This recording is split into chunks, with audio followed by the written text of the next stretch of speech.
Hi everyone.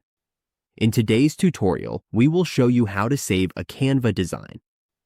We can decide whether to download it to our device or keep it stored in our account. Let's go through the simple steps to get this done. Now, on our Canva dashboard, we can save to our account. First, we need to click on File and then click Save so that it will be saved to our Canva account. With this method, we save it to our projects. We can see our projects on the home page here.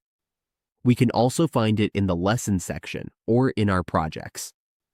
We can see it here, and it will show that it is saved. Now, another way to save is by clicking Share in the upper right corner of the dashboard. Once we are there, we just need to click Download, and it will be saved on our PC or laptop. We just have to choose the file type we prefer. There are lots of options like MP4, PowerPoint, PNG. It depends on our preferences. Once we choose the file type, we simply click Download, and it will be saved on our PC or laptop. And that's how we save a Canva design. With just a few easy steps, we can keep our work ready to use anytime.